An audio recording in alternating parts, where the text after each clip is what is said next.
Hey, welcome to Drone Zone with Radar Rob. I am, of course, Radar Rob. Today I will be talking to you about the DJI Mini 3 Pro. Just as a disclaimer, I have not received any products from DJI or any other drone company to review. My reviews and statements are of my own thoughts and are very unbiased, although I do own two previous DJI drones, the DJI Mini 2 and the DJI Mavic Air 2. They are also good aircrafts. They have their plus and minuses just like any other product.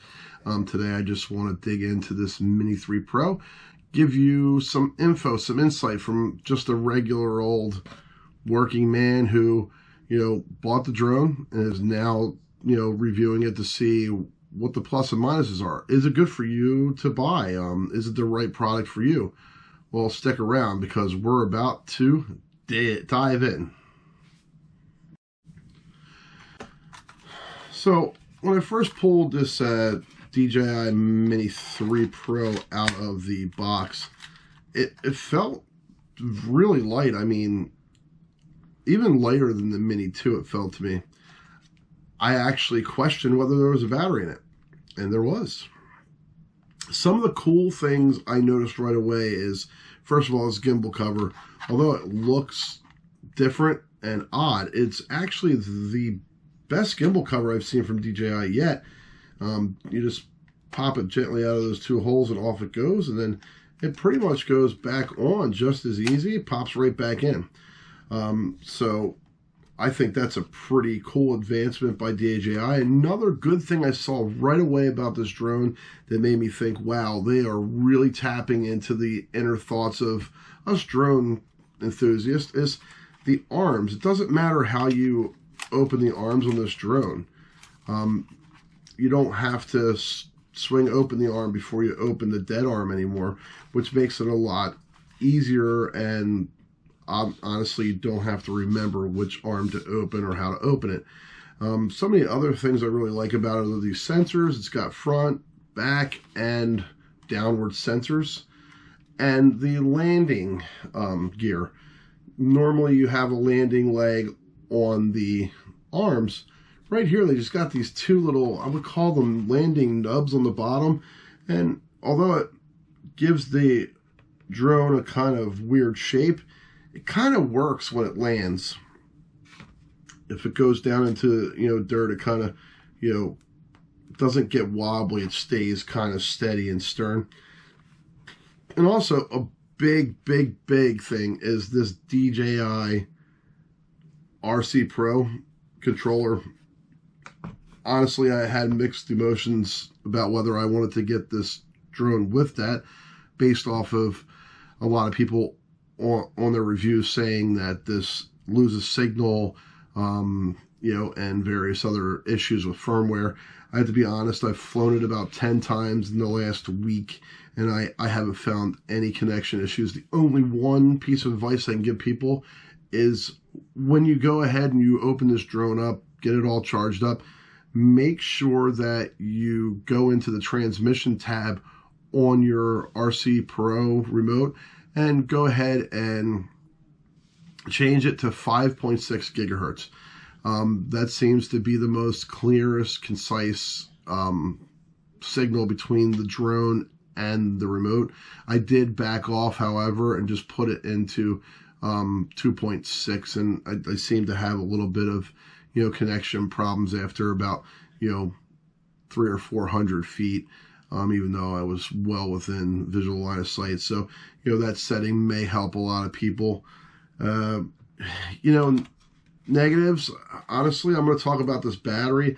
The battery that came with it is a little tough to get out of there. It says the ultralight 249 gram battery, which keeps the drone under that weight limit of 0.55 pound. But honestly, it's a slight drawback, and you just got to be careful which way you go to put the battery in.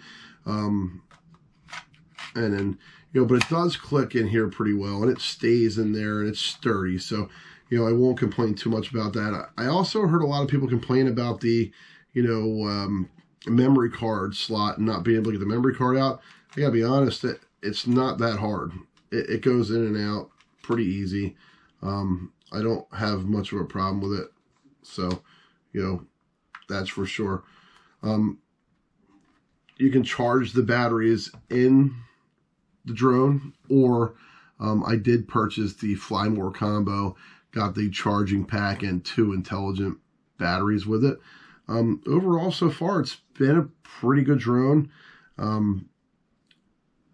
If you're turning off obstacle avoidance, which I don't really recommend that, I would say put it into bypass mode. But if you're turning that off completely, you'll have, complete control and movement of the drone. If you put it into bypass or you have it into brake for obstacle avoidance, you'll need to make sure that you go into the remote and turn off the avoid sideways flight, especially if you're like me who likes to, go ahead and do sideward maneuvers while you're doing videos. And the most important thing is, the reason I actually decided on this over the Mavic 3 Classic, which I was pretty torn about, is the fact that this drone is going to do what I want. It's going to give me the ability to do not only videos for YouTube, Facebook, and Instagram, as well as photos, but it's also going to give me the ability to do those vertical shots, which this camera is unbelievable with the vertical shots you can get. So you can do that TikTok and the YouTube shorts.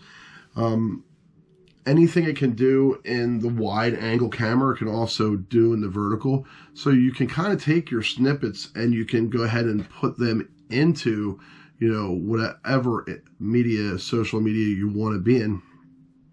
Overall, I have to say that, hey, the price, could it be a little less? Yeah, $909 is a hefty bill to pay for a drone. I will admit that.